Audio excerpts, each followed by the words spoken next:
अपनी अभिलाषाओं के प्रकाश पूर्ण से दीप्तिमान, आत्मनिर्भरता की राह पर बढ़ रहा उदीयमान भारत आज प्रधानमंत्री जी की वोकल फॉर लोकल की सोच को साकार करते हुए स्वावलंबन के पथ पर एक और कदम आगे बढ़ा रहा है। अवसर है देश का पहला खिलौना मेला। द इंडिया टॉय फेयर 2021 के इस वर्चुअल उद्घाटन समारोह में देश के सर्वप्रिय माननीय प्रधानमंत्री श्री नरेंद्र मोदी जी का हम स्वागत करते हैं। कोरोना की चुनौतियों के चलते डिजिटल माध्यम से हमारे साथ जुड़े हुए केंद्रीय मंत्रीगण, देश भर से जुड़े विद्यार्थी, उनके अभिभावक, अध्यापकगण, खिलौना उद्योग से जुड़े उद्यमियों, हस्तशिल्पकारों और कारीगरों का तथा अन्य सभी मेहमानों का भी हम स्वागत करते हैं, अभिनंदन करते हैं। Honorable Prime Minister, you often shared your vision of a new India that will merge the best of traditions with a modern global outlook. And now India's local toy and games industry is all set to play a crucial role in realizing these aspirations. The India Toy Fair 2021 is a landmark initiative where one can experience the Indian toy story unfold. मान्यवर, स्वागत संबोधन के जरिए भारत खिलौना मेला 2021 की व्यापक सोच को सबके साथ साझा करने के लिए मैं केंद्रीय वस्त्र और महिला एवं बाल विकास मंत्री श्रीमती स्मृति जुबिन ईरानी जी को सादर आमंत्रित करती हूँ। माननीय प्रधानमंत्री जी, कैबिनेट के सभी वरिष्ठ मंत्रीगण, देश भर से जुड़े देश के पहले इंडिया टॉय फेयर 2021 में सभी हमारे अध्यापकगण, छात्रगण, देवी और सज्जनों, प्रधानमंत्री जी, अगस्त 2020 में आपने मन की बात के माध्यम से एक अलख जगाई। राष्ट्र भर से आपने आह्वान किया कि हमारे देश में बन रहे खिलौना उद्योग को राष्ट्र के सभी नागरिक, विशेषतः हमारे छात्र, अध्यापकगण समर्थन करें। आप ही की प्रेरणा से प्रधानमंत्री जी, शिक्षा मंत्रालय ने राष्ट्र में पहली बार हैकाथॉन किया खिलौने उद्योग के समर्थन में। देश भर से 1,29,000 छात्र, स्टार्टअप्स, शैक्षिक संस्थान इस अभियान से जुड़े। आपके आदेश अनुसार प्रधानमंत्री जी, आज देश के सभी टॉय क्लस्टर्स, एमएसएमई देश के पहले टॉय फेयर में आपका आशीर्वाद प्राप्त करने के लिए सम्मिलित हुए हैं। प्रधानमंत्री जी, it is our proud privilege today to welcome you to the first ever India Toy Fair 2021, which will see pavilions by 11 partner states, 100 speakers, which amalgamate experts, industry specialists, and those global leaders who are proud to partner with the Indian toy industry. From amongst 30,000 units across the country, 60 toy clusters today, Honorable Prime Minister, sir, are looking forward to your blessings. Sir, it is your inspiration, it is your direction that we today see the India Toy Fair unfold. 21 lakh Indians registered. This, a global playground which is serviced by Indian toy industry, made in India, by India, for the world. Thank you, Prime Minister, sir, for joining us. धन्यवाद माननीय मंत्री महोदया। हमारे देश का खिलौना उद्योग देश की समृद्ध संस्कृति का वाहक भी है। विभिन्न प्रदेशों में इन्हें बनाने में कितने ही हस्तशिल्पकार और कारीगर जुटे हुए हैं जो देश के पारंपरिक खिलौना उद्योग को सहेज रहे हैं। Honorable Prime Minister, today we are joined by traditional toy artisans from various toy clusters from different corners of our country to share their stories with us. माननीय प्रधानमंत्री जी, अब टॉय क्लस्टर्स के खिलौने बनाने वाले इन कारीगरों की कहानी सुनते हैं। प्रधानमंत्री जी, सबसे पहले हम रुख कर रहे हैं दक्षिण भारत का, जहां कर्नाटक के शहर रामनगरम के चन्नापटना को खिलौनों का शहर, गोम्बेगड़ा नगरा भी कहा जाता है। यहाँ के टॉय क्लस्टर के कारीगर हमारे साथ जुड़े हुए हैं। कर्नाटक का चन्नापटना टॉय क्लस्टर। चन्नापटना 23 के तरफ से माननीय प्रधानमंत्री जी को स्वागत करता हूं। चन्नापटना बेंगलुरु से 60 किलोमीटर दूरी पर है। यहाँ 200 साल पुराना हिस्ट्री भी है। आप बैठ करके बोलिए, बैठ करके बोलिए। हाँ। चन्नापटना आर्टिजन के तरफ से माननीय प्रधानमंत्री जी को स्वागत करता हूं। चन्नापटना बेंगलुरु से 60 किलोमीटर दूरी पर है। यहाँ 200 साल पुराना हिस्ट्री है। यहाँ पर 2 स्टेट अवार्ड भी लेकर रही। चन्नापटना जीए रजिस्टर्ड 2000 आर्टिजन काम करते हैं। 80% जेंट्स और 20% लेडीज। चन्नापटना वुडन टाइस खिलौने बनाने के लिए दूधी का लकड़ी, कैड़ा में आले मरा बोलते हैं, आसपास विलेजेस में ही मिल जाता है। उसको लकड़ी लाकर उसको सीजन करके काट के उसको मॉडल बना के टर्निंग करके उसको कलरिंग करके उसको हम बनाते हैं। यह है रिंग सेट, काउंटिंग सेट भी कहा जाता है। और यह है अबाकास और बच्चों के लिए भी बहुत पसंद है। यह है प्लेन, यह है इंजन। इंडिया आपको बचपन याद करा रहे हैं। इंडिया टॉय फेयर 2021 चन्नापटना में क्लस्टर के तरफ से 15 आर्टिजन को भाग लिया है। भारत सरकार को हम धन्यवाद करते हैं। 2021 इंडिया टॉयज फेयर चन्नापटना में बिजनेस भी बढ़ेगा और चन्नापटना का नाम भी बड़ा हो जाएगा। चन्नापटना आर्टिजन के तरफ से माननीय प्रधानमंत्री जी को धन्यवाद करता हूं। आपका ये क्लस्टर तो देश के सबसे बड़े क्लस्टर में से एक है। आप सब लोग, कुल कितने लोग हैं जो इसमें जुड़े हुए हैं और कितने समय से काम कर रहे हैं? इसमें 2000 लोग जुड़े हुए हैं और 200 साल से पुराना परंपरा है। कुछ नया इनोवेशन के लिए कुछ करते हैं कि वही परंपरा चलती है? कुछ नया भी करने के लिए थोड़ा सरकार का भी सारा सपोर्ट चाहिए और ट्रेनिंग सेंटर भी खोलना चाहिए। नहीं, कभी आपको विचार आया कि बेंगलुरु इतना बड़ा स्टार्टअप का हब है, इतना बड़ा आईटी का हब है, बहुत ही अच्छे टैलेंटेड वहाँ नौजवान भी काम करते हैं और देश भर के बच्चे काम करते हैं, कभी उनको यहाँ ले जाएं, उनको दिखाएं और उनको कहें कि भाई आप सब आधुनिक बच्चे हैं, आपके आधुनिक सोच हैं, आधुनिक टेक्नोलॉजी जानते हैं, बताइए हमारा ये खिलौनों को हमको क्या करें या हम खिलौनों को दुनिया में कैसे पहुंचाएं, तो शायद ये बहुत आपकी मदद हो सकती है। कभी सोचा है ऐसा? हाँ, सब सोचा है। ट्रेनिंग सेंटर उधर सिर्फ 2 है, थोड़ा ज्यादा करने से हम भी। अच्छा, आपके चन्नापटना इलाके में जो कॉमन फैसिलिटी सेंटर है, उससे जो पिछले दिनों ही उसको बल दिया गया है, इससे आपको क्या लाभ हो रहा है? हमारे को तो लाभ है, सिर्फ 2 सेंटर है, इसलिए और ज्यादा करने से हमारे को और ज्यादा हम ज्यादा कर सकते हैं। अच्छा, ये जनधन खाते, मुद्रा लोन, ऐसी अनेक योजनाएं सरकार ने वो इस प्रकार के जो लोग मेहनत कर लोग हैं उनके लिए बना के रखी है। पहले की तुलना में इन योजनाएं से अब आपको बिजनेस में और क्या अंतर आया है?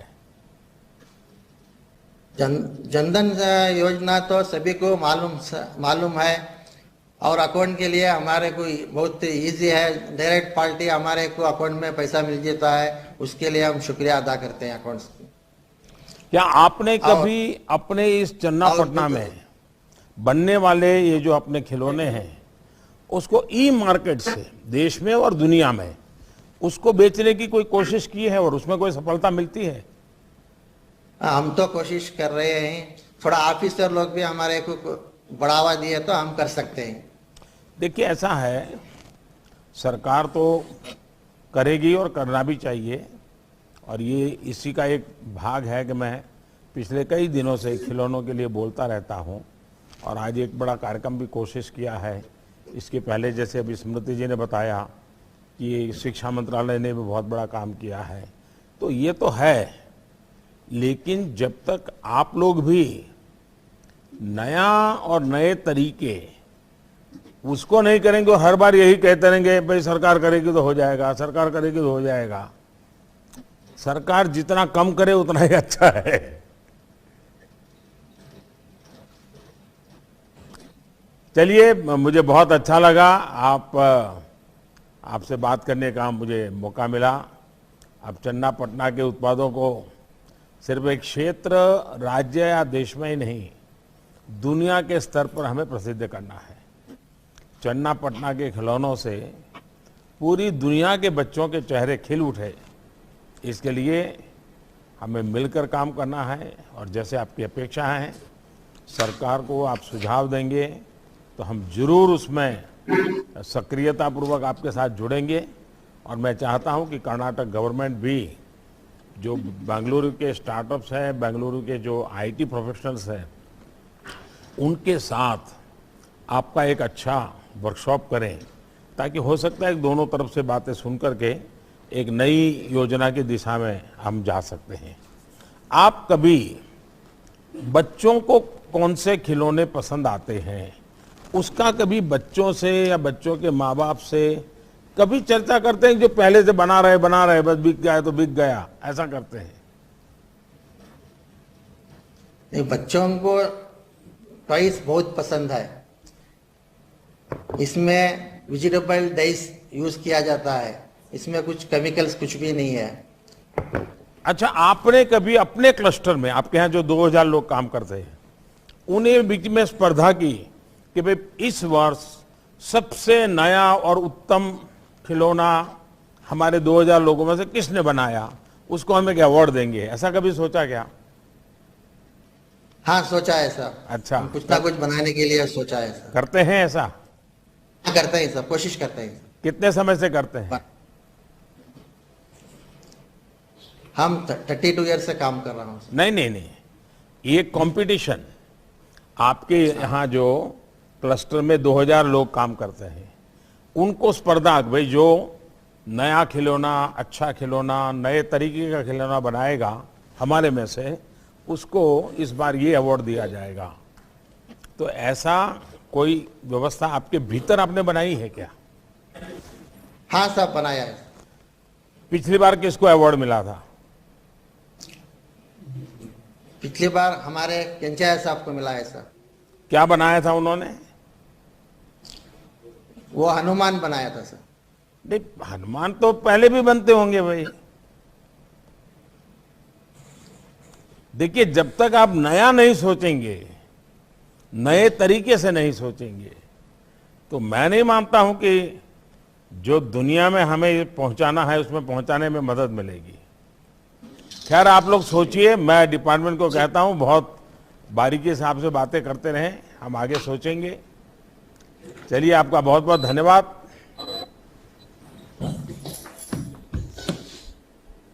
प्रधानमंत्री जी, अब हम चलते हैं उत्तर प्रदेश के वाराणसी के खिलौना बनाने वाले कारीगरों के पास। यहाँ के लकड़ी से बने खिलौने बहुत मशहूर हैं। उत्तर प्रदेश का वाराणसी टॉय क्लस्टर। भारत के आदरणीय प्रधानमंत्री जी को सभी बनारस वासियों की तरफ से आप बैठिए।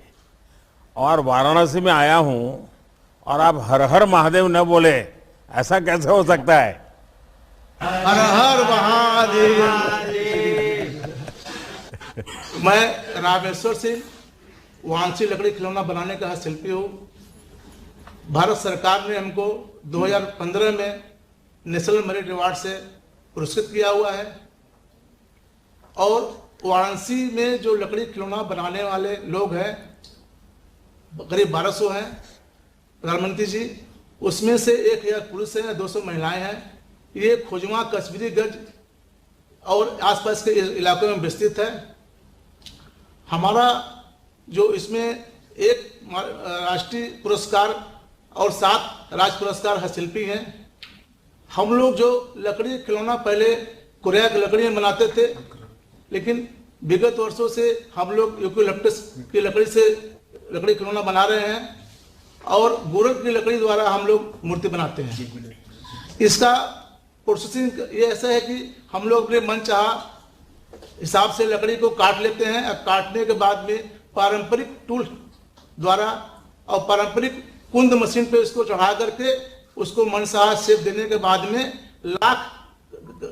लाख जो होता है कलरफुल लाख से द्वारा इसको अंतिम रूप देते हैं। 2013 में माननीय प्रधानमंत्री जी हमारे इस लकड़ी के खिलौनों को बौद्धिक संपदा अधिकार में रजिस्टर्ड किया गया और हमारी ये जो कला है वर्षों पुरानी है। हमारे पूर्वज जो है इसको इसी पारंपरिक कला से इसको बनाते चले आ रहे हैं। हम लोग सभी आर्टिजन भाई मिल करके इस कला को आगे बढ़ा रहे हैं। हमारे यहाँ पर विभिन्न प्रकार के लकड़ी खिलौने बनाए जाते हैं, जैसे कि बच्चों के लिए चुसनी, जो कि जब दांत निकलता है तो माननीय प्रधानमंत्री जी बच्चों के लिए चुसनी बनाया जाता है और घुघना बनाया जाता है। और हम जो खेलते थे लट्टू जो रस्सी वाला है वो बनाते हैं। हमारा और भी उत्पाद है जो कि घरेलू उत्पाद भी है। अच्छा, ये मुझे बताइए, देखिए मैं तो आता रहता हूं, तो जब भी आता हूं तो कभी न कभी तो आप लोगों के बीच आने का मुझे मौका भी मिलता है। आपके खिलौने भी मुझे देखने का अवसर मिला है। और जैसा आपने बताया कि आजकल नए नए खिलौने चलते हैं। देखिए, बच्चों की बड़ी विशेषता होती है, जो अगल बगल में देखते हैं ना उसको वो जीना चाहते हैं।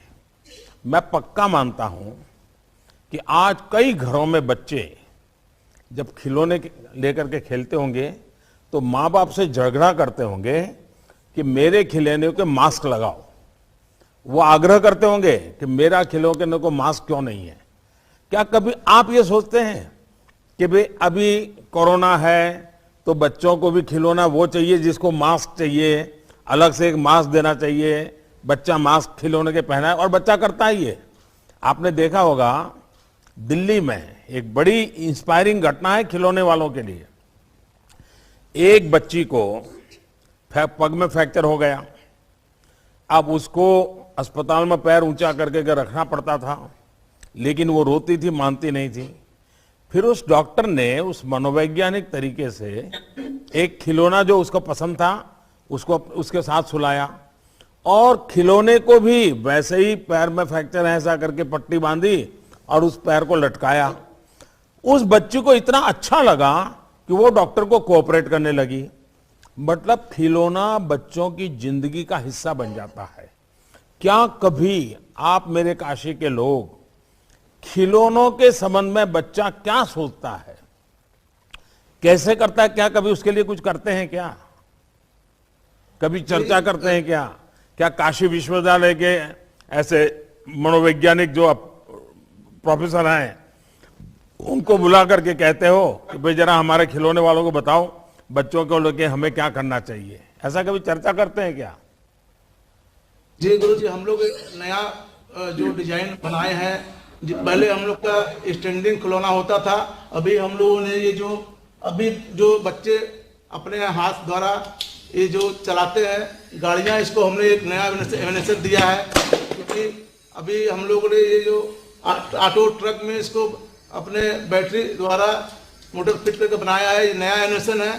और हम इसको सेंसर द्वारा इसको रोक नहीं पा रहे हैं, बैठ नहीं कर पा रहे हैं। प्रधानमंत्री से निवेदन है कि हमको नई टेक्नोलॉजी के द्वारा इसको अटैच किया जाए, जिससे कि हमारा लकड़ी का खिलौना जो है और आगे बढ़े। ये जो वर्कशॉप है वो ये जो आप कह रहे हैं इस काम के लिए ही है। ये टॉय फेयर लगाया है वो इसी काम के लिए लगाया है। अब आप इसका फायदा उठाइए और प्रधानमंत्री का इंतजार मत कीजिए। ये प्रधानमंत्री ने इसीलिए आपके घर में ये चीज लेके आया है। देखिए, अब तो वाराणसी में एक बेहतरीन हस्तकला संकुल भी सेवा दे रहा है और आप में से ज्यादातर लोगों का मुझे वहीं पर मिलना हुआ है। आप लोगों को इस हस्तशिल्प को बढ़ावा देने के लिए सरकार से जो मदद चाहिए वो मिलेगी और मैं पूरा विश्वास करता हूं कि आप लोग नया करेंगे। अब तो मैं देख रहा हूं आपके साथ नौजवान पीढ़ी भी बैठी हुई है, तो नौजवान तो जरूर कुछ न कुछ सोचती होगी। देखिए, हर पीढ़ी के साथ पसंद नापसंद बदलती रहती है। जो हमारे पूर्वज जिन खिलौने से खेलते होंगे वो हमारे बाद की जो पीढ़ी होगी वो अलग खिलौनों से खेलते होंगे। लेकिन हमें भी तो लगातार इसमें परिवर्तन लाते रहना चाहिए और सरकार इस दिशा में जरूर प्रयास करेगी। मुझे बहुत अच्छा लगा, काशी वासियों से मिलने का मुझे मौका मिला। धन्यवाद जी। धन्यवाद। और प्रधानमंत्री जी अब रुख करते हैं राजस्थान का। जयपुर शहर के कठपुतली क्लस्टर से खिलौने बनाने वाले कारीगरों से बात करते हैं, जिनमें कठपुतली बनाने वाले हस्तशिल्पकार और कठपुतली कला से जुड़े कलाकार दोनों मौजूद हैं। जयपुर का कठपुतली टॉय क्लस्टर। भारत के आदरणीय प्रधानमंत्री जी को हम जयपुर वासियों की तरफ से नमस्कार। मैं बिमला देवी भाट कठपुतली कॉलोनी जयपुर से बोल रही हूँ। हमारे यहाँ जयपुर में 3 कॉलोनी है। पहली कठपुतली नगर, दूसरी कलाकार कॉलोनी पानीपेच एवं जगतपुरा में, जिसमें हम करीब लगभग 1100 कारीगर काम करते हैं, जिसमें 650 पुरुष है और 450 महिलाएं हैं। इसका कार्य को हम खानदानी काम है, ये हमारे पूर्वजों से हमें ये विरासत में ही प्राप्त हुआ। कठपुतली जो हम बनाते हैं वो आड़ू की लकड़ी से बनाते हैं। आड़ू की लकड़ी को छील के हम अलग अलग आकार देते हैं, फिर उसको विभिन्न तरह से पेंट करते हैं, फिर उनको पोशाकें बनाई जाती है, जिसमें लहरिया, बंधेज और राजस्थानी चुनरी प्रमुख है। उसको बना के हम ऐसा शेप देते हैं, ये इस तरह से तैयार होती है। और 27 फरवरी 2021 को जो टॉय फेयर लगा है, इंडिया टॉय फेयर, उसमें हम 15 आर्टिस्टों को भाग लेने का अवसर मिला है और हम बहुत खुश है कि इसमें हमारी कला को आगे बढ़ाने का उत्साह मिल रहा है। उसके लिए इंडिया टॉय फेयर और प्रधानमंत्री जी का हम तहे दिल से धन्यवाद देते हैं। चलिए, मुझे अच्छा लगा। शायद ही हमारे देश में कोई बालक ऐसा होगा कि जिसने कठपुतली का खेल न देखा हो और कठपुतली का खेल देखने के लिए उसका मन न कर गया हो। आप सोचिए, दुनिया इतनी बदल गई, टेक्नोलॉजी इतनी आ गई, बड़े बड़े अरबों खरबों रुपयों के बड़े बड़े थिएटरों में और बड़ी बड़ी फिल्में आने लग गई, लेकिन आपके प्रति जो बालक मन का आग्रह रहता है, उसको देखने की क्यूरियोसिटी रहती है, वो जरा भी कम नहीं हुई है। ये एक तो सबसे पहले कठपुतली कला से जुड़े हुए आप सब बधाई पात्र हैं, आपके पूर्वज बधाई के पात्र हैं और आपने इसमें गौरव रखा हुआ है। आप में मैंने देखा है कि बहुत ही बड़े पढ़े लिखे लोगों का ऑडियंस बैठा हो, बड़ी 5 स्टार होटल में किसी कोने में आप काम कर रहे हो। मैंने देखा है कि आपका कॉन्फिडेंस लेवल बड़ा गजब होता है। सामने बैठा वाला कितना बड़ा धनी है, कितना पढ़ा लिखा है, आपको कोई असर नहीं होता है। आप अपने कठपुतली के उन खिलौनों में बिल्कुल रम जाते हैं। ये मैंने देखा है और ये ही आपकी सबसे बड़ी ताकत है। लेकिन क्या कभी आपको सोचा है कि आप लोग, आज का जो एडवर्टाइजमेंट का युग है, उस एडवर्टाइजमेंट के युग में इस कठपुतली के खेल का बहुत बढ़िया तरीके से उपयोग करते। जैसे मान लीजिए कोई आप चाहते हैं कि भाई बच्चों को हाथ धोना चाहिए, साबुन से हाथ धोना चाहिए, ये हम कर रहे हैं, सरकार भी कर रही है। लेकिन कोई साबुन कंपनी वाली कठपुतली वालों को कहे देखिए हम आपको छोटे छोटे साबुन बना के देते हैं, आप कठपुतली से ही साबुन देना, साबुन से हाथ धोना बच्चों को सिखाने वाला कार्यक्रम कीजिए। उस कंपनी का एडवर्टाइजमेंट भी होगा और आपको ये एडवर्टाइजिंग का पैसा भी मिलेगा। क्या कभी ऐसा सोचा है आप लोगों ने? सर, हम कर सकते हैं अगर अवसर मिले तो। अच्छा, आप कर सकते हैं। देखिए, जैसे टूथपेस्ट है, बच्चों को भाई ब्रश करना चाहिए, तो आप मास्क लगा के कठपुतली बनाई है सर हमने। क्या बनाया है? मास्क लगाना सिखाया है। अच्छा, मास्क वाली बनाई है? जी हाँ। देखिए, ये है। देखिए, ये बदलते हुए समय के साथ कैसे बदलता है और ये आप लोग अभी भी प्रभाव पैदा किए, उसका कारण यही है कि आपको विचार आया कि आपकी कठपुतली मास्क वाली होगी। मतलब कि आपने आधुनिकता के साथ जोड़ा, आपने मैसेजिंग भी किया। मुझे लगता है, मैं भी हमारे सरकार के लोगों को कहूंगा कि कठपुतली और परंपरागत उद्योग गृह अपने एडवर्टाइजमेंट, इन दोनों को कैसे करें, आपको बहुत बड़ा बिजनेस मिल सकता है। जब मैं गुजरात में था तो मैंने कुछ एडवर्टाइजिंग कंपनियों को पतंग के लिए काम करने के लिए बोला था और मैंने कहा था पतंग के साथ आप एड कैंपेन का एक बड़ा मिशन बनाइए और जो पतंग बनाने वाले थे उनको अच्छी कमाई शुरू हुई थी उससे। तो मैं चाहूँगा कि आपको भी ये बेनिफिट मिलना चाहिए। पॉलिटिकल पार्टियां भी आपके पास दौड़ेगी, फिर तो हर पार्टी आएगी कि भाई हमारा सिंबल लेके आप जरा दिखाइए लोगों को। सर, हमारी इसी पार्टी अवसर का की आवश्यकता है हमारे, है। इसी अवसर की आवश्यकता है ताकि हम हमारी कला को आगे बढ़ा सके। नहीं बिल्कुल, मुझे लगता है कि ये जो हमारा समिट है उससे बहुत बड़ा फायदा होगा। मुझे अच्छा लगा आप लोगों से बात कर करके। बहुत बहुत धन्यवाद है आपको धन्यवाद और बहुत शुभकामनाएं मेरी। और इसमें नयापन लाइए, नए तरीके। मैंने देखा है पहले तो आप लोग पंचतंत्र की कथाएं कहते थे, रामायण महाभारत की कथाएं कहते हैं, लेकिन मैंने देखा है आजकल आप फिल्मी गाने बहुत ज्यादा कर रहे हो। सर, अपने नए खिलौने बनाए हैं। हाँ। कठपुतली के साथ हमने नए खिलौने बनाए हैं। हाँ, ये हमने नए बनाए हैं सर। लेकिन पुरानी परंपरा को छोड़ना नहीं है नहीं, क्योंकि वो तो है, कठपुतली में बच्चों को संस्कार करने की, कथा कहने की बड़ी ताकत होती है। इस विधा को छोड़ना नहीं है आपने, उसमें नयापन लाना है। सर। जी सर। चलिए, बहुत बहुत शुभकामनाएं आपके। सर, मेरी तरफ से और मेरे आर्टिस्ट की तरफ से आपको बहुत बहुत आभार। धन्यवाद। माननीय प्रधानमंत्री जी और सभी खिलौना कारीगरों का धन्यवाद। एक सोच से ही हर बड़ी पहल की शुरुआत होती है। माननीय प्रधानमंत्री जी की ही सोच है कि देश के खिलौना कारोबार को खिलौना निर्माण और आउटसोर्सिंग का वैश्विक हब बनाया जाए। आज से शुरू हो रहा भारत खिलौना मेला इस दिशा में एक बड़ी पहल है। इस अवसर पर मैं माननीय प्रधानमंत्री जी से करबद्ध आग्रह करती हूं कि अपने प्रेरणादायक शब्दों से हमारा मार्गदर्शन करें।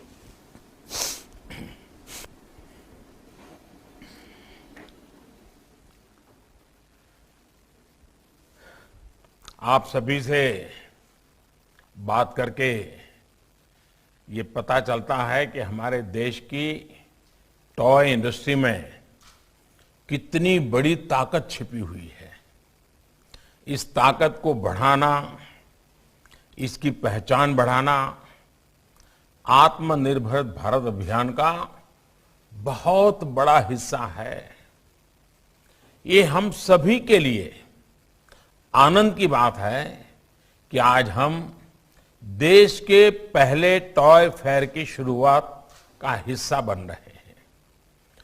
टॉय फेयर के इस कार्यक्रम में मेरे साथ जुड़ रहे कैबिनेट के मेरे सभी साथी, टॉय इंडस्ट्री से जुड़े सभी प्रतिनिधिगण, सभी कारीगर भाई बहन, पेरेंट्स, टीचर्स और प्यारे बच्चों, ये पहला टॉय फेयर केवल एक व्यापारिक या आर्थिक कार्यक्रम भर नहीं है। ये कार्यक्रम देश की सदियों पुरानी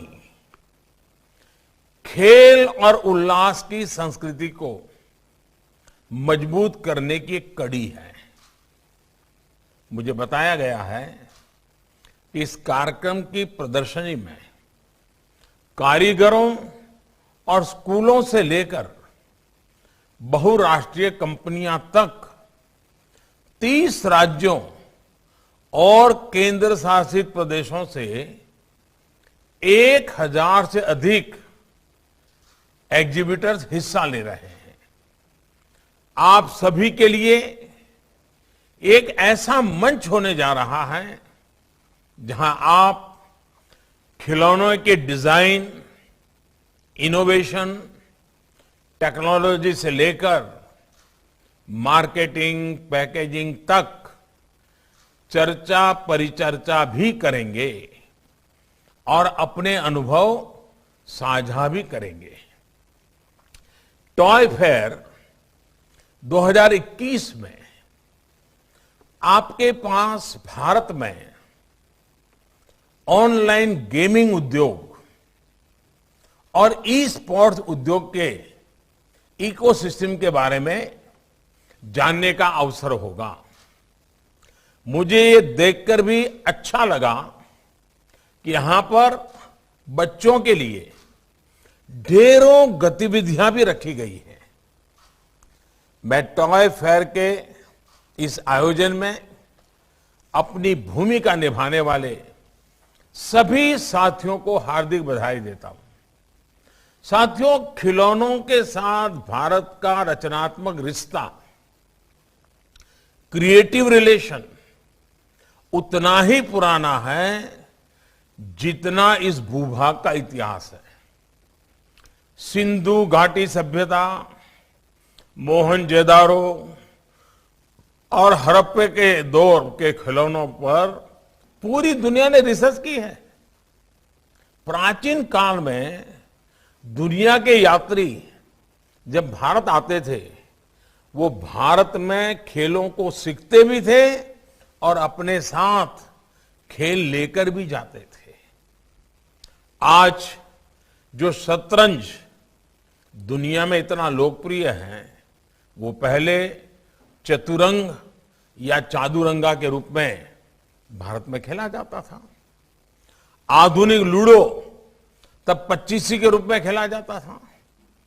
हमारे धर्म ग्रंथों में भी आप देखिए, बाल राम के लिए अलग अलग कितने ही खिलौनों का वर्णन मिलता है। गोकुल में गोपाल कृष्ण घर के बाहर अपने मित्रों के साथ कंदूक यानी बॉल से खेलने जाते थे। हमारे प्राचीन मंदिरों में भी खेलों के, खिलौनों के शिल्प को उकेरा गया है। खास करके तमिलनाडु में, चेन्नई में अगर आप वहां मंदिरों को में देखेंगे तो ऐसे कितने ही उदाहरण देखने को मिलेंगे कि मंदिरों में भी अलग अलग खेल, अलग अलग खिलौने, वो सारी चीजें वहां आज भी दीवारों पर दिखती हैं। साथियों, किसी भी संस्कृति में जब खेल और खिलौने आस्था के केंद्रों का हिस्सा बन जाएं, तो इसका अर्थ है कि वो समाज खेलों के विज्ञान को गहराई से समझता था। हमारे यहां खिलौने ऐसे बनाए जाते थे जो बच्चों के चहुमुखी विकास में योगदान दें, उनमें एनालिटिकल माइंड विकसित करें। आज भी भारतीय खिलौने आधुनिक फैंसी खिलौनों की तुलना में कहीं सरल और सस्ते होते हैं, सामाजिक भौगोलिक परिवेश से जुड़े भी होते हैं। साथियों, रीयूज और रिसाइकलिंग जिस तरह भारतीय जीवन शैली का हिस्सा रहे हैं, वही हमारे खिलौनों में भी दिखता है। ज्यादातर भारतीय खिलौने प्राकृतिक और इको फ्रेंडली चीजों से बनाते हैं। उनमें इस्तेमाल होने वाले रंग भी प्राकृतिक और सुरक्षित होते हैं। अभी हम वाराणसी के लोगों से बात कर रहे थे। वाराणसी के लकड़ी के खिलौने और गुड़िया को देखिए, राजस्थान के मिट्टी के खिलौने देखिए, ऐसे ही पूर्वी मेदिनीपुर की गलर गुड़िया है, कच्छ के कपड़ा डिंगला और डिंगली है, आंध्र प्रदेश के इटिकोपक, बोम्मलू और बुधनी के लकड़ी के खिलौने हैं। कर्नाटक जाएंगे तो वहां के चन्नपटना खिलौने अभी जो हम तो देख रहे थे, तेलंगाना के निर्मल खिलौने, चित्रकूट के लकड़ी के खिलौने, धुबरी असम के टेराकोटा के खिलौने, ये सब खिलौने अपने आप में कितने डाइवर्स हैं, कितनी अलग अलग खूबियों से भरे हैं, लेकिन सब में एक समानता है कि सभी खिलौने इको फ्रेंडली और क्रिएटिव है। ये खिलौने देश के युवा मन को हमारे इतिहास और संस्कृति से भी जोड़ते हैं और सामाजिक मानसिक विकास में भी सहायक होते हैं। इसलिए आज मैं देश के टॉय मैन्युफैक्चरर्स से भी अपील करना चाहूंगा कि आप ऐसे खिलौने बनाएं जो इकोलॉजी और साइकोलॉजी दोनों के लिए बेहतर हो। क्या हम ये प्रयास कर सकते हैं कि खिलौनों में कम से कम प्लास्टिक इस्तेमाल करें, ऐसी चीजों का इस्तेमाल करें जिन्हें रिसाइकल कर सकते हैं। साथियों, आज दुनिया में हर क्षेत्र में भारतीय दृष्टिकोण और भारतीय विचारों की बात हो रही है। भारत के पास दुनिया को देने के लिए एक यूनिक पर्सपेक्टिव भी है। ये हमारी परंपराओं में, हमारे परिधानों में, हमारे खान पान में, हर जगह ये विविधताएं एक ताकत के रूप में नजर आती हैं। इसी तरह भारतीय टॉय इंडस्ट्री भी इस यूनिक इंडियन पर्सपेक्टिव को, भारतीय विचारबोध को प्रोत्साहित कर सकती है। हमारे यहां खिलौने तो पीढ़ियों की विरासत के तौर पर रखे और सहेजे जाते रहे हैं। दादी नानी के खिलौने परिवार की तीसरी चौथी पीढ़ी तक को दिए जाते थे। त्योहारों पर परिवार के लोग अपने खिलौने निकालते थे और अपने पारंपरिक संग्रह को एक दूसरे को दिखाते भी थे। जब हमारे खिलौने इसी इंडियन एस्थेटिक्स से सजे होंगे तो इंडियन थॉट्स, भारतीयता की भावना भी बच्चों के अंदर और मजबूती से विकसित होगी। उसमें इस मिट्टी की महक होगी।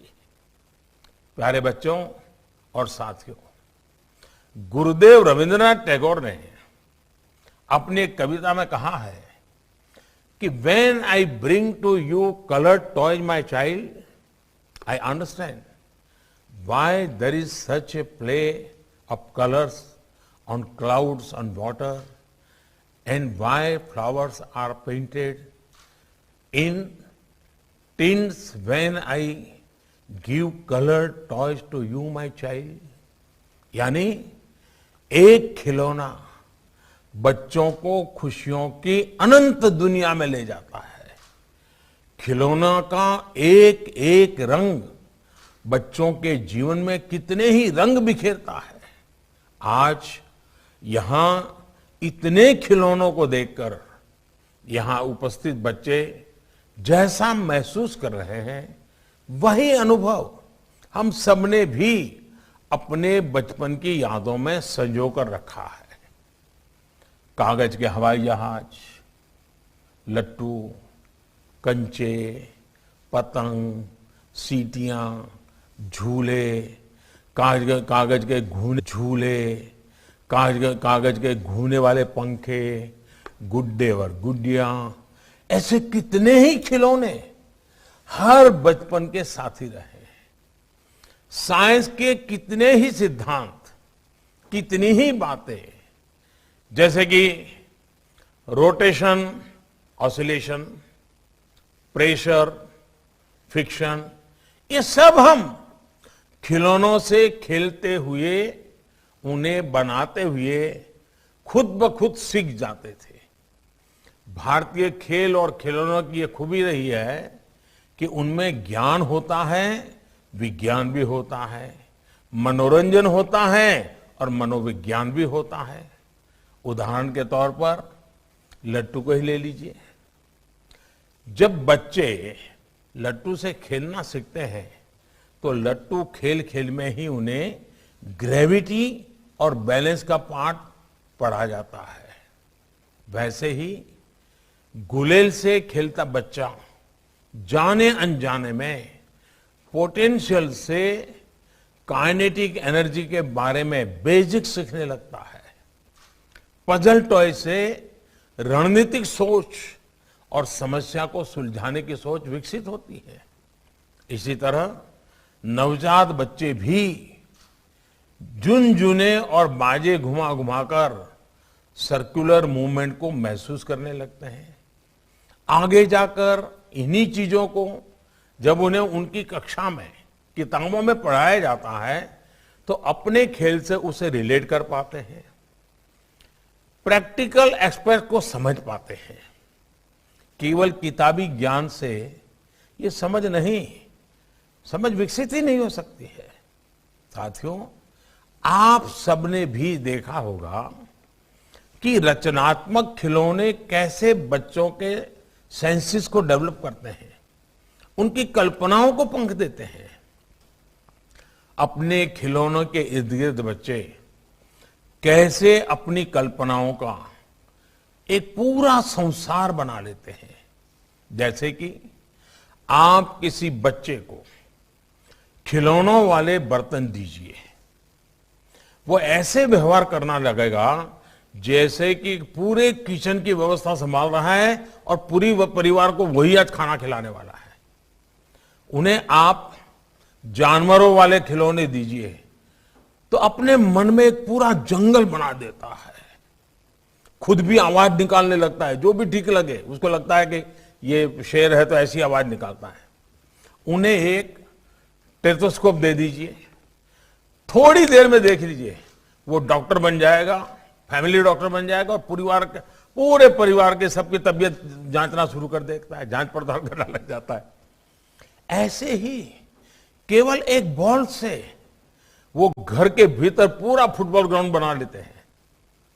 रॉकेट का खिलौना मिलते ही स्पेस मिशन पर वो निकल पड़ते हैं। उनके सपनों की उस उड़ान की कोई सीमा नहीं होती, कोई अंत नहीं होता। बस उन्हें एक छोटा सा ऐसा खिलौना चाहिए जो उनकी उत्सुकता को, उनकी क्रिएटिविटी को जगा दे। अच्छे खिलौनों की यह खूबसूरती होती है कि वो एजलेस और टाइमलेस होते हैं। आप भी जब बच्चों के साथ खेलने लगते हैं तो इन खिलौनों के जरिए अपने बचपन में चले जाते हैं। इसलिए मैं सभी माता पिता से ये अपील करूंगा कि आप जिस तरह बच्चों के साथ पढ़ाई में इन्वॉल्व होते हैं वैसे ही उनके खेलों में भी शामिल होइए। मैं नहीं कह रहा कि आप अपने घर का, अपने ऑफिस का सब काम छोड़ दें और घंटों बच्चों के साथ खेलते ही रहें, लेकिन आप उनके खेलों में शामिल तो हो ही सकते हैं। आजकल परिवारों में प्ले टाइम की जगह स्क्रीन टाइम ने ले ली है, लेकिन आपको खेल और खिलौनों की भूमिका को जरूर समझना चाहिए। खिलौनों का जो वैज्ञानिक पक्ष है, बच्चों के विकास में, उनकी लर्निंग में खिलौनों की जो भूमिका है, उसे पेरेंट्स को भी समझना चाहिए और टीचर्स को स्कूलों में भी उसे प्रयोग करना चाहिए। इस दिशा में अब देश भी प्रभावी कदम उठा रहा है, व्यवस्था में जरूरी परिवर्तन कर रहा है। इसका एक उदाहरण हमारी नई राष्ट्रीय शिक्षा नीति भी है। नई राष्ट्रीय शिक्षा नीति में प्ले आधारित और गतिविधि आधारित शिक्षा को बड़े पैमाने पर शामिल किया गया है। एक ऐसी शिक्षा व्यवस्था है जिसमें बच्चों में पहेलियों और खेलों के माध्यम से तार्किक और रचनात्मक सोच बढ़े, इस पर विशेष ध्यान दिया गया है। साथियों, खिलौनों के क्षेत्र में भारत के पास ट्रेडिशन भी है और टेक्नोलॉजी भी है। भारत के पास कंसेप्ट भी है और कॉम्पिटेंस भी है। हम दुनिया को इको फ्रेंडली टॉयज की ओर वापस लेकर जा सकते हैं। हमारे सॉफ्टवेयर इंजीनियर्स कंप्यूटर गेम्स के जरिए भारत की कहानियों को, भारत की जो मूलभूत मूल्य हैं, उन कथाओं को दुनिया तक पहुंचा सकते हैं। लेकिन इस सब के बावजूद $100 बिलियन के वैश्विक खिलौना बाजार में आज हमारी हिस्सेदारी बहुत ही कम है। देश में 85% 85% खिलौने बाहर से आते हैं, विदेशों से मंगाए जाते हैं। पिछले 7 दशकों में भारतीय कारीगरों की, भारतीय विरासत की जो उपेक्षा हुई, उसका परिणाम ये है कि भारत के बाजार से लेकर परिवार तक में विदेशी खिलौने भर गए हैं। और वो खिलौना सिर्फ नहीं आया है, एक विचार प्रवाह हमारे घर में घुस गया है। भारतीय बच्चे अपने देश के वीरों, हमारे नायकों से ज्यादा बाहर के स्टार्स के बारे में बात करने लगे। इस बाढ़ ने, ये बाहरी बाढ़ ने हमारे लोकल व्यापार की बड़ी मजबूत चेन भी तोड़ के रख दी है, तहस नहस कर दी है। कारीगर अपनी अगली पीढ़ी को अपना हुनर देने से बचने लगे हैं। वो सोचते हैं कि बेटे इस कारोबार में ना आए। आज हमें इस स्थिति को बदलने के लिए मिलकर काम करना है। हमें खेल और खिलौनों के क्षेत्र में भी देश को आत्मनिर्भर बनाना है, वोकल फॉर लोकल होना है। इसके लिए हमें आज की जरूरतों को समझना होगा। हमें दुनिया के बाजार को, दुनिया की प्राथमिकताओं को जानना होगा। हमारे खिलौनों में बच्चों के लिए हमारे मूल्य, संस्कार और शिक्षाएं भी होनी चाहिए और उनकी गुणवत्ता भी अंतर्राष्ट्रीय मानकों के हिसाब से होनी चाहिए। इस दिशा में देश ने कई अहम फैसले लिए हैं। पिछले वर्ष से खिलौनों की क्वालिटी टेस्ट को अनिवार्य किया गया है। इंपोर्ट होने वाले खिलौनों की हर खेप में भी सैंपल टेस्टिंग की इजाजत दी गई है। पहले खिलौनों के बारे में सरकारें बात करने की भी जरूरत नहीं समझती थी, इसे कोई गंभीर विषय नहीं समझा जाता था। लेकिन अब देश ने खिलौना उद्योग को 24 प्रमुख क्षेत्रों में दर्ज किया है, उसका दर्जा दे दिया है।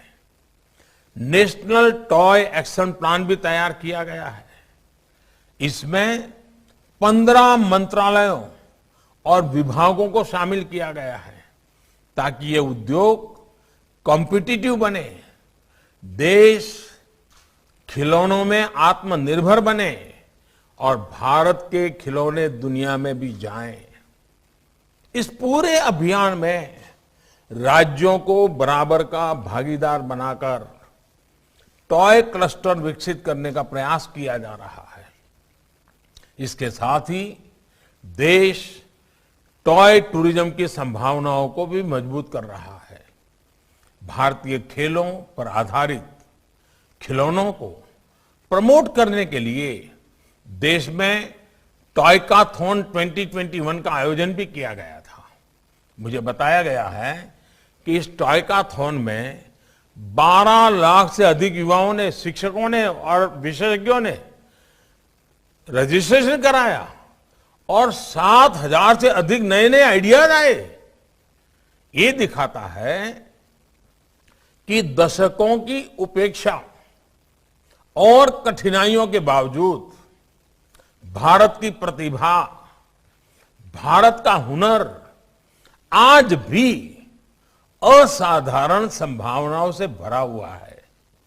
जिस तरह भारत ने अतीत में अपने उल्लास से, अपनी ऊर्जा से मानवता के जीवन में रंग घोले थे, वो ऊर्जा आज भी उतनी ही जीवंत है। आज टॉय फेयर के इस अवसर पर हम सबकी जिम्मेदारी है कि हम इस ऊर्जा को आधुनिक अवतार दें इन संभावनाओं को साकार करें। और हां, याद रखिए, अगर आज मेड इन इंडिया की डिमांड है तो आज हैंडमेड इन इंडिया की डिमांड भी उतनी ही बढ़ रही है। आज लोग खिलौनों को केवल एक प्रोडक्ट के रूप में ही नहीं, बल्कि उस खिलौने से जुड़े अनुभव से भी जुड़ना चाहते हैं। इसलिए हैंडमेड इन इंडिया को भी प्रमोट करना है। हमें यह भी याद रखना है कि जब हम कोई खिलौना बनाते हैं तो हम एक बाल मन को गढ़ते हैं, बचपन के असीम उल्लास को गढ़ते हैं, उसमें सपने भरते हैं। यही उल्लास हमारे कल का निर्माण करेगा। मुझे खुशी है कि आज हमारा देश इस जिम्मेदारी को समझ रहा है। हमारे ये प्रयास आत्मनिर्भर भारत को वही स्फूर्ति देंगे जो स्फूर्ति बचपन में एक नई दुनिया रचती है। इसी विश्वास के साथ आप सभी को एक बार फिर से अनेक अनेक शुभकामनाएं। और अब दुनिया में हिंदुस्तान के खिलौनों का डंका बजाना ये हम सबका दायित्व है। हमें मिलकर का प्रयास करना है, निरंतर प्रयास करना है, नए नए रंग रूप के साथ प्रयास करना है, नई नई सोच, नए नए विज्ञान, नए नई टेक्नोलॉजी हमारे खिलौनों के साथ जोड़ते हुए करना है। और मुझे विश्वास है कि ये हमारा टॉय फेयर हमें उस दिशा में ले जाने के लिए एक बहुत मजबूत कदम के रूप में सिद्ध होगा। मैं फिर एक बार आप सबको अनेक अनेक शुभकामनाएं देता हूं। बहुत बहुत धन्यवाद। माननीय प्रधानमंत्री जी, आपके मार्गदर्शक, उत्साहवर्धक शब्दों और गरिमामय उपस्थिति के लिए आपका सहृदय धन्यवाद, हृदय से साधुवाद। इसी के साथ ये कार्यक्रम यहीं समाप्त करते हैं। मैं ममता चोपड़ा इजाजत लेती हूँ। नमस्कार।